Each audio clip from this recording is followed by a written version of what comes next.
Dear students, today in electrostatic we are going to focus on chapter number 2, electrostatic potential and capacitance. Right, this chapter is very important.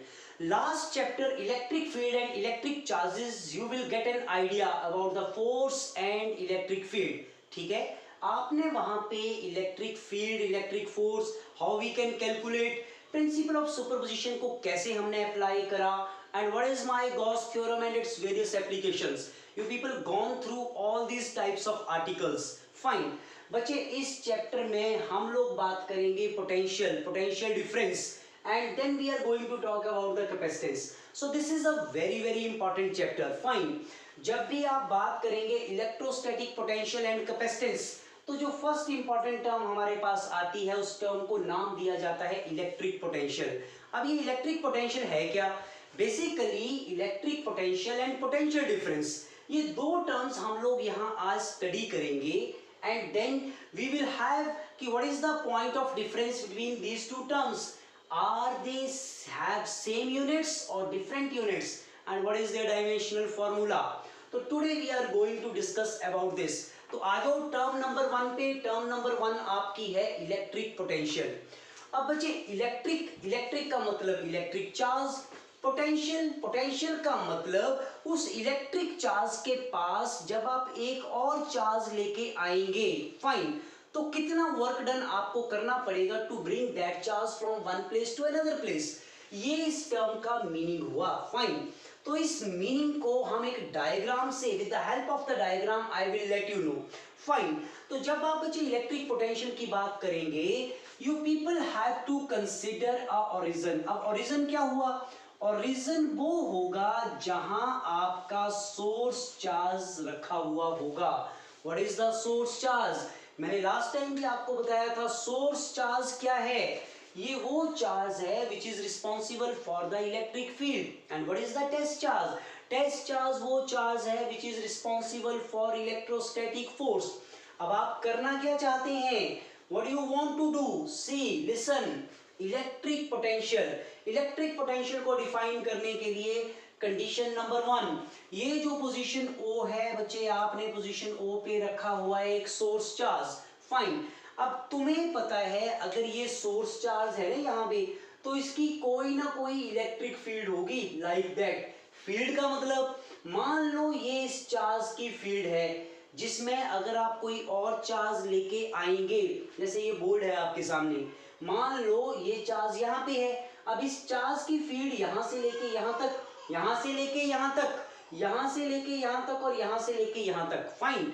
अगर आप इस field में बाहर से कोई और चार्ज लेके आएंगे, फॉर एग्जांपल यहाँ से मैं कोई चार्ज लेके आता हूँ बाउंड्री पे, या यहाँ से कोई चार्ज लेके आता हूँ बाउंड्री पे, what will happen? There is a force of attraction और रिपल्शन. अगर ये लाइक चार्जेस होंगे तो ये रिपेल कर जाएंगे, और अगर ये अनलाइक चार्जेस होंगे तो ये अट्रैक्ट कर जाएंगे. फाइन. तो सोर्स चार्ज मैंने इसलिए कंसीडर करा सो दैट इसकी फील्ड में जब हम कोई और चार्ज लेके आएंगे, what the influence going to happen, right? तो let us consider this is my source charge, और बच्चे source charge that is kept here, and I am having one more charge. That charge is basically known as test charge. Test charge is represented by Q naught, which I have kept at infinity, जिसको मैंने infinity पे रखा हुआ है. Fine. This is concept number 1. Electric potential study करने के लिए आपको नंबर 1 कंसीडर करना पड़ेगा source charge which is lying on the origin, and at infinity I am having my test charge. अब मेरा काम शुरू होता है यहां से. फाइन. मान लो बच्चे ये जो पोजीशन है, position P, whose distance from the given origin O is represented by R, right? ये वो पॉइंट है which is having or which is lying on the field of charge plus Q. तो आपके चार्ज प्लस Q की field यहां तक है. इसके बाद आप कोई भी चार्ज अगर यहाँ पे रखेंगे तो ना तो वो अट्रैक्शन फॉलो करेगा ना वो रिपल्शन फॉलो करेगा. समझ गए? चलिए, अब आपको करना क्या है इलेक्ट्रिक पोटेंशियल में. Electric potential is basically represented by symbol B. And if I am going for the definition, it is amount of work done This is amount of work done to bring a test charge from infinity to point P. इसका मतलब amount of work done to bring a test charge from infinity to point P, that is work done per unit test charge. This is the definition for the electric potential. तो ये आपके electric potential की definition है. It means क्या definition हुई, जो आपने ये टेस्ट चार्ज बच्चे इंफिनिटी पे रखा है, उस टेस्ट चार्ज को आप इंफिनिटी से पॉइंट पी पे लेके आएंगे, और ऐसा करने में आपको जितना वर्क डन पर यूनिट टेस्ट चार्ज करना पड़ेगा, W divided by Q naught, that term is basically known as electric potential. Why? See, this is also positive and this is also positive. तो जैसे आप इस टेस्ट चार्ज को यहाँ से यहाँ लेके आएंगे, there is a force of repulsion. Means ये वाला चार्ज पॉइंट P की तरफ ना जाके इधर बाहर की तरफ जाना शुरू करेगा. फाइन. तो आपको फोर्सफुली इसके ऊपर वर्क करना पड़ेगा, और वर्क करके आप इसको यहां से यहां लेके आएंगे. Fine. So that amount of work done पर unit test charge is basically known as, क्या बोलेंगे इसको, इलेक्ट्रिक पोटेंशियल. ये है आपके पास electric potential, a basic idea of the electric potential. इस केस में बच्चे जो टेस्ट चार्ज है वो इंफिनिटी के ऊपर है, और आप इंफिनिटी से उस टेस्ट चार्ज को पॉइंट पी पे लेके आना आपका काम है. तो दिस इज स्टेप नंबर 1. अब चलते हैं स्टेप नंबर 2 पे. अगर मैं आपको यहां से बोलूं what kind of term it is, work done is a scalar quantity, Q not charge is a scalar quantity. तो बच्चे ये जो पोटेंशियल आपके पास हुआ, this potential, electric potential is a scalar quantity. कैसी क्वांटिटी है ये मेरे पास, it is a scalar quantity. Come for the SI unit of electric potential. SI unit. अब आपको पता है, अगर आपको फाइंड आउट करनी है SI unit of electric potential, that is SI unit for the work done. Work done SI unit is joule and charge SI unit is coulomb. तो SI unit of electric potential is joule per coulomb. और joule पर coulomb को बच्चे हम लोग क्या नाम देते हैं, that is equal two volt. और तीसरी चीज इसका dimensional formula. What is the dimensional formula for V is dimensional formula for work done divided by dimensional formula for charge. So we are talking about the dimensional formula. Dimensional formula of electric potential is, it is the dimensional formula of work done divided by dimensional formula of charge. So for work done, mL2t minus 2 divided by AT, and what I am getting here, mL2t minus 3a minus 1. So this is the complete description related to electric potential, right? I hope you people understood what I mean by electric potential, why we are using this term, how we are using this term, and finally formula, then the various properties, right? बच्चे इसी term के साथ एक term आपके पास और आती है, उस टर्म को नाम दिया जाता है potential difference. Now be very very careful. एक टर्म आपके पास थी इलेक्ट्रिक पोटेंशियल और दूसरी टर्म आपके पास है पोटेंशियल डिफरेंस, राइट? जब मैं इन दोनों टर्म्स को डिस्कस करता हूं या इन दोनों टर्म्स के फॉर्मूला की बात करता हूं, तो फॉर्मूला या इनकी क्वांटिटी नेचर या इनके डायमेंशनल फॉर्मूला या यूनिट्स में कोई खास डिफरेंस नहीं है. तो डिफरेंस है कहां? Difference number 1 in their definition, number 2 how we can represent them. अब बच्चे जब आप बात करेंगे potential difference, again listen very carefully. देखो जैसे इलेक्ट्रिक पोटेंशियल डिफाइन करने के लिए आपने सोर्स चार्ज कंसीडर करा था, तो पोटेंशियल डिफरेंस को डिफाइन करने के लिए भी मेरे को सबसे पहले क्या कंसीडर करना पड़ेगा? I need to consider a source charge, right? अब पोटेंशियल डिफरेंस के केस में आपका जो टेस्ट चार्ज होगा, it is not lying at infinity. So your test charge is lying at one of the position. Suppose this position is represented by B. तो इन दोनों की definition में बेसिक डिफरेंस क्या आया? बच्चे जब मैंने बात करी थी इलेक्ट्रिक पोटेंशियल की, मैंने आपको बोला था आप टेस्ट चार्ज को इंफिनिटी से पॉइंट P पे लेके आएंगे, लेकिन यहाँ पे आप टेस्ट चार्ज को एक पॉइंट से दूसरे पॉइंट में लेके आएंगे और वो पॉइंट इसकी इलेक्ट्रिक फील्ड में होंगे।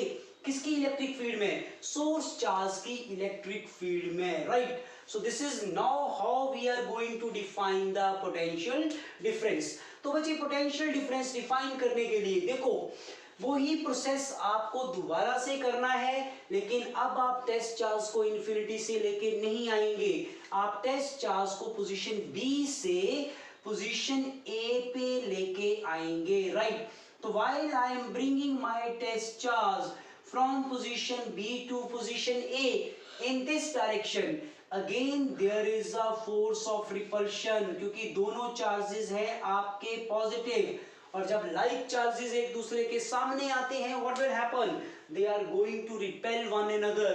तो ये वाला चार्ज इसको रिपेल करेगा, तो फोर्सफुली आपके टेस्ट चार्ज को इस डायरेक्शन में जाके इस डायरेक्शन में आना पड़ेगा। तो क्या करना पड़ेगा आपको फिर से वर्क डन करना पड़ेगा, and this work done is while bringing a test charge from position B to position A. So this work done per unit test charge is stored in the form of potential difference, right? So how I can write now potential difference? Potential difference का मतलब क्या हुआ? What is the meaning? Potential difference का meaning है potential at position B minus potential at position A, right? इसको बोला जाएगा potential difference, दो पॉइंट्स के बीच का डिफरेंस, राइट। तो while we are bringing a charge from position B to position A, what is going to happen? The difference between two potential, one potential at position B and one potential at position A, this is equal to amount of work done to bring a test charge from position to position A divided by test charge Q naught, and this is my equation number 2, right? मैं इसको ऐसे भी लिख सकता हूं, और I can write potential at position A minus potential at position B. It is amount of work done to bring a charge from position B to position A per unit test charge. This is how one can define the potential difference, right? अब आप ध्यान से देखिए, जब मैंने बात करी थी इलेक्ट्रिक पोटेंशियल की, there is only one symbol represented by B, लेकिन बच्चे जब मैंने बात करी पोटेंशियल डिफरेंस, तो it is basically a difference between two points, one is position B, another one is position A. For the time being you forget कि where the potential is more and where the potential is less, क्योंकि difference भी calculate करना है मेरे को इन दोनों के बीच में। अगर ये क्वांटिटी आपके पास बड़ी हुई और ये छोटी हुई, तो this potential difference comes out to be positive, लेकिन अगर BB is more in comparison to BA, then this will comes out to be negative. लेकिन अगर ये दोनों पॉइंट सेम आ गए, BA is equal to BB, तो आपका इलेक्ट्रिक पोटेंशियल उस केस में जीरो हो जाएगा, potential difference, sorry, it means potential difference having three kinds of value, one is positive, another one is negative, and third one is basically known as zero. This is how we can define the potential difference. लेकिन बच्चे electric potential के case में ऐसा कोई भी negative symbol नहीं है, दो क्वांटिटीज के बीच का सब्ट्रैक्शन नहीं है, तो it is always having a kind of positive value. इसका मतलब इसकी एक सिंगल वैल्यू होगी, लेकिन पोटेंशियल डिफरेंस के केस में वैल्यू पॉजिटिव भी हो सकती है, नेगेटिव भी हो सकती है, जीरो भी हो सकती है, right. Now as this quantity is scalar, in the similar way potential difference is also a scalar quantity. Why? Again the ratio of work upon charge. Work is scalar, it means it is a scalar divided by scalar. Work भी scalar है, charge भी scalar है, तो आपका potential difference क्या आएगा? Scalar quantity. What about the units? ध्यान से देखो, work upon charge having same unit. कौन से यूनिट? जो लास्ट टाइम आपने डिफाइन करे थे, volt, and volt is equal two joule पर कूलम। और अगर बच्चे मैं आपको डायमेंशनल फॉर्मूलाज के बारे में बोलूं, तो it is again ml2t minus 3a minus 1. This is a simple way by which we can make a differentiation between electric potential and potential difference. तो ये दो तरह की डायग्राम्स मैंने आपको प्लॉट करके बताई, और मैंने आपको सिंपल फॉर्मूला से ये बता दिया कि इलेक्ट्रिक पोटेंशियल और पोटेंशियल डिफरेंस में बेसिक डिफरेंस क्या आएगा, राइट? तो I hope you people understood till here. Fine. Just go through this lecture. Have a recapitulation for you people. In case you are facing any problem, just have a comment in the comment box. Next time we are dealing with how to find an expression for the electric potential. और आपके electric field और electric potential में मैं graphical एक comparison करूंगा. उस comparison से आपको पता चलेगा कि पोटेंशियल जो है वो डिस्टेंस के ऊपर कैसे डिपेंड करता है और इलेक्ट्रिक फील्ड डिस्टेंस के ऊपर कैसे डिपेंड करती है, राइट? तो अगर बच्चे आपको यहाँ तक कोई भी प्रॉब्लम आती है, in case you are having any difficulty, you are not able to understand somewhere, just have a comment in the comment box. I am going to stop here only. Thank you very much.